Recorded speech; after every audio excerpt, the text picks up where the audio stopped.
End gold buyers, మీ కష్టాల్లో నమ్మకమైన మీ ఆత్మీయ నేస్తం. లేకపోతే కామాఖ్య అమ్మవారు కావచ్చు. ఇవన్నీ ప్రచారంలోకి రావటానికి కొంత వేణుస్వామి కూడా ఒక కారణం. ఎందుకంటే పదే పదే మీ నోట్లో నుంచి మేము చాలా సందర్భాల్లో విన్నాం. వీటికి మీరు ఎలా నేర్చుకున్నారు? ఇది కఠోరంగా ఉంటుందని కూడా విన్నాం. అలాంటి సందర్భాల్లో మీరేమైనా ఇబ్బందులు పడిన సందర్భం కానీ, మీరు ఎక్కడైనా ఆగిపోయిన సందర్భం కానీ ఉందా? సో జనరల్గా మనం వామాచారం వైపు వెళ్ళడానికి ప్రధానమైనటువంటి ఒక మనకు జీలు ఏముండాలి అంటే, ఈ వామాచారం అనేది లిక్కరు నాన్ వెజ్ లేకుండా చేసే పూజ కాదు. కంపల్సరీ లిక్కరు నాన్ వెజ్ అనేది కంపల్సరీ ఉండాలి. సో మనం మానసికంగా ఫిక్స్ అవ్వాలి ఏంటంటే, సమాజము మనల్ని వ్యతిరేకమైన ధోరణితోని చూసే అవకాశం ఉంటుంది. ఓకే. సో సమాజానికి ఉపయోగపడే దాంట్లో వామాచారం అనేటువంటిది ప్రజెంట్ ఎలాగైతే సైన్స్ అభివృద్ధిలోకి వస్తుందో, ఎలాగైతే నార్మల్ మెడిసిన్స్ కాకుండా కొన్ని స్టిరాయిడ్స్ పనిచేస్తాయో, సో అలాంటి యొక్క పూజలు వామాచారం అంటారు. అంటే వామాచారం అనేది చాలా త్వరగా రిజల్ట్ని ఇస్తుంది. చాలా కఠినమైన కష్టాలకు, చాలా ఘోరమైన కష్టాలకు, దారిద్ర్యానికి, చాలా భయంకరమైన కష్టాలను బయటికి తీసుకురావడానికి వామాచారం పనిచేస్తుంది.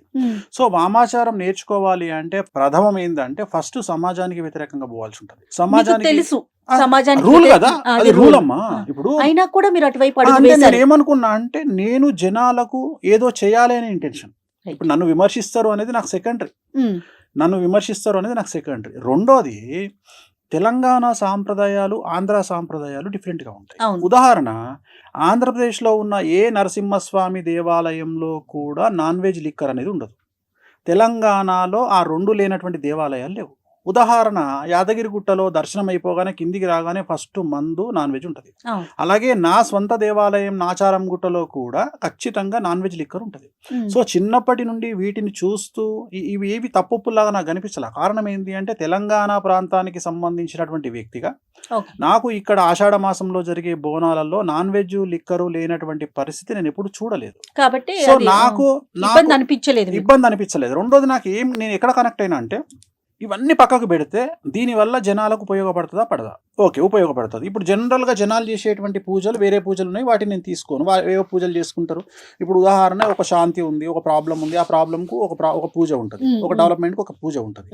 ఇక్కడ అభివృద్ధికి పూజలు లేవు సాంప్రదాయంలో, దక్షిణాచారము అంటే వామాచారానికి క్వైట్ ఎగనిస్ట్. అంటే సాత్వికమైన దేవతలు, గణపతి కానీ వెంకటేశ్వర స్వామి వారు కానీ, వీళ్ళందరూ సాత్విక దేవతలు. సో వీళ్ళు ఇచ్చే రిజల్ట్ 10% ఉంటుంది. రెండవది, వీళ్ళు కష్టాలని పోగొడతారు తప్ప సుఖాలని ఇవ్వరు. గుర్తుంచుకోండి ఇక్కడ. సో సుఖాలను అంటే నేను మాట్లాడేది పొజిషన్, డబ్బు, ఎక్స్ట్రీమ్ లెవెల్ ఇయ్యరు. ఎక్స్ట్రీమ్ లెవెల్ ఇచ్చేవాళ్ళు కలియుగంలో దశమహావిద్యలు. సో దశమహావిద్యలు నేర్చుకుంటేనే నాకు చిన్నప్పటి నుండి ఏముంది మనసులో, కింగ్ మేకర్. సో ఆ కింగ్ మేకర్కు నేను కనెక్ట్ అయిన. ఇక్కడ ఏంటంటే మిరాకిల్ జరుగుతాయి. ఇక్కడ ఒక నార్మల్ పర్సన్ సూపర్ స్టార్ అవుతాడు, ఒక నార్మల్ పర్సన్ కోటీశ్వరుడు అవుతాడు. సో ఇవి నేర్చుకునే క్రమంలో ఎక్కడైనా ఇబ్బంది పడ్డారా మీరు? సో ఇవి ఫస్ట్ ఇక్కడ నా నిర్ణయము ఎందుకు వచ్చింది అనే చెప్తున్నా. అంటే నేను నిర్ణయించుకోవడానికి ఇది రీజన్. అరే మనం కింగ్ మేకర్ కాగలుగుతాము అనేటువంటి ఒక నిర్ణయము, ప్లస్ దాన్ని బేస్ చేసుకొని అవతలి వ్యక్తిని మనం ఏదంటే సక్సెస్ చేయగలుగుతాము అనేటువంటి ఒక నిర్ణయం ద్వారా నేను దశమహావిద్యలు నేర్చుకోవాలి అనేది నా డిసిషన్. ఈ డిసిషన్ అయినాక ఫస్ట్ కామాఖ్యకు పోయి, కామాఖ్యలో అక్కడ మనకు దీక్ష ఇచ్చేవాళ్ళు ఉంటారు. సో కఠినమైన దీక్ష 10 రోజుల పాటు ఒక్కొక్క విద్య మీద ఉంటుంది.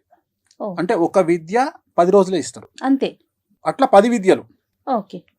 సో 100 రోజులు పడుతుంది. కానీ వామాచారంలో ఏముంటుందంటే, యజమాని యొక్క కోరికలను 5 కోరికలను పేపర్ మీద రాసుకుంటాం. ఈ కోరికలు మేము మిమ్మల్ని అడగం, పేపర్ మీద రాస్తాం. మీకు ఏం కావాలి అని మొదలే సంకల్పం రాసుకుంటప్పుడు పేపర్ మీద మీ నక్షత్రము, గోత్రము, ఆ కోరికలు 5 రాసుకుంటాం. 5 పర్మిషన్.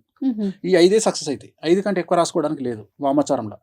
ఈ 5 పేపర్ మీద రాసుకొని సైలెంట్ సంకల్పం ఉంటుంది. అంటే ఇవి అమ్మవారికి డైరెక్ట్గా నివేదిస్తాం. ఇగో వీళ్ళకి ఇది కావాలి, వీళ్ళకి ఇది కావాలి అని చెప్పుకుంటాం.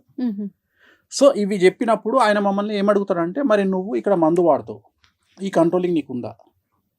మందు ఖచ్చితంగా నువ్వు నెలకు ఇన్నిసార్లు మందు తాగాలి అని రూల్ ఉంటుంది. ఎందుకంటే ఎప్పుడైతే మేము దీక్ష తీసుకుంటామో, దీక్ష తీసుకున్నప్పుడు మా పొట్టలో అమ్మవారు ఉన్నట్టు మేము భావించాలి. మా పొట్టలో అమ్మవారు ఉంది. సో మరి పొట్టలో అమ్మవారికి ఉన్నప్పుడు నువ్వు ఫీడ్ చేయాలి కదా. అమ్మవారికి ఫీడింగ్ అంటే మందు నాన్ వెజే కదా. నాన్ వెజ్ లో కూడా మటన్ అనేది మస్ట్ కదా. ఎందుకంటే ఇవన్నీ ఉంటాయని మీకు ముందుగానే తెలుసుకునే ఇవన్నీ వెళ్ళారా తెలుసు. వేణుస్వామి గారు? ఇవన్నీ తెలుసుకొని వామాచారము నా డ్రీము, ఓకే. వామాచారం నా డ్రీము. ఈ రోజు సమాజము విమర్శించిన, సమాజము యాక్సెప్ట్ చేయకున్నా, వేణుస్వామి వాళ్ళ నాయనగారు పెద్ద పూజారి, మా నాయనగారు నిష్ఠాగరిష్ఠుడు, ఆయన జీవితంలో బ్రతికున్నంత కాలం అంగి వేసుకోలే, షర్ట్ వేసుకోలే, ఓ. షర్టు లేకుండా తిరిగిండు ఆయన. మ్మ్. అలాంటి ఆయన కుటుంబంలో. కొడుకుగా, అలాంటి కుటుంబంలో నుండి వచ్చిన నేను పూర్తి కాంట్రాస్ట్ అయినటువంటి నాన్ వెజ్ వైపు రావడం అనేటువంటిది అతిపెద్ద నిర్ణయం నా లైఫ్లో. ఈ వామాచారంలో ఈ సబ్జెక్టును టచ్ చేసింది ఇప్పటి వరకు మ్మ్. ఒక ఇద్దరు టచ్ చేసినారు సినిమా ఇండస్ట్రీకి సంబంధించి. ఓకే. ఒకటి మిరాయి సినిమా, ఒకటి రాజమౌళి ఇప్పుడు రాబోయే సినిమా మహేష్ బాబు సినిమా. మ్మ్.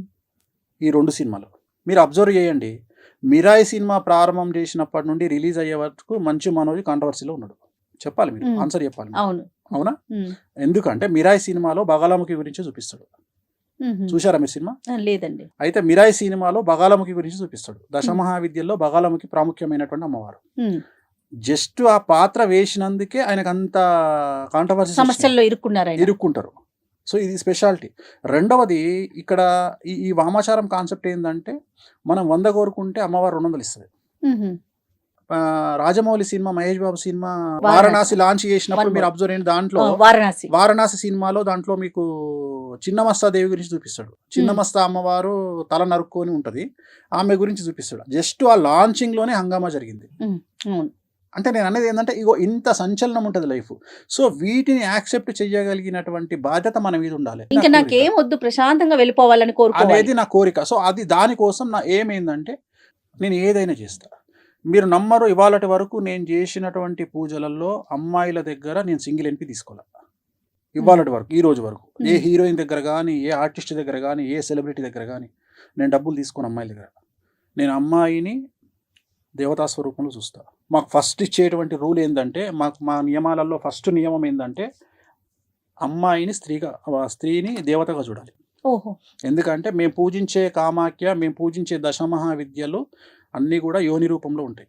అవును. సో అందుకని ఏమంటాడంటే, నువ్వు ఫస్ట్ యోనిని వేరే రకంగా చూడకు, నువ్వు నీ పుట్టుకకు కారణమైనటువంటి ఒక అమ్మని చూసుకో, ఒక అమ్మవారిని చూసుకో. అందుకని మేము జీవితంలో ఏ అమ్మాయిని వేరే దృష్టితో చూడము, ఓన్లీ అమ్మవారి దృష్టితోనే చూస్తాం. మ్మ్.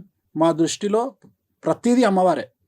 సో ఎక్స్ట్రీమ్ థింకింగ్ ఉంటుంది. ఆ థింకింగ్ను, ఆ కనెక్షన్ని ఏర్పాటు చేయగలిగిన వాడు మా గురువు. ఓకే. వేణుస్వామి గారు, ఇప్పుడు మనం కంప్యూటర్కి మన బర్త్ డీటెయిల్స్ ఇచ్చేస్తే జాతకం వచ్చేస్తుంది, పూర్తిగా చెప్పేస్తుంది. ఇది ఒక పక్కన నడుస్తుంది. మరో పక్కన తంత్రం కానీ, మంత్రం కానీ, యంత్రం కానీ, వీటిని నమ్మే వారి సంఖ్య కూడా పెరుగుతూనే ఉంది. రెండింటిని మీరు అసలు ఏ దృష్టితో చూస్తారు? అసలు నేను సైన్స్ కంటే, నేను మిగతా వాటికంటే వీటినే ఎక్కువ నమ్ముతా. ఎందుకు నమ్ముతా అంటే, మ్మ్. తాంత్రికం కానీ, భక్తి కానీ, భయం కానీ, దాంట్లో మార్పు ఏదైనా కావచ్చు. కొంతమంది దేవుడి దగ్గరికి భయంతో వెళ్ళే వాళ్ళు ఉంటారు, కొంతమంది భక్తితో వెళ్ళే వాళ్ళు ఉంటారు, కొంతమంది ప్రేమతో వెళ్ళే వాళ్ళు ఉంటారు. ఓకే. గూగుల్ సెర్చ్లో 2000 సంవత్సరం తర్వాత కనుక మనం గూగుల్ సెర్చ్ చేస్తే, టోటల్ జనాభాలో 8% మంది భగవంతుడి వైపు వచ్చినట్టు, భక్తి మార్గం వైపు వచ్చినట్టు గూగుల్ సర్వేలు చెప్తున్నాయి. 8%. 8% పెరిగింది. అండ్ ఇంకొకటి ఏఐ అంటారు కదా, మ్మ్. ఆర్టిఫిషియల్ ఇంటెలిజెన్స్ వచ్చే బిగ్గెస్ట్ ఫెయిల్యూర్ కాబోతుంది.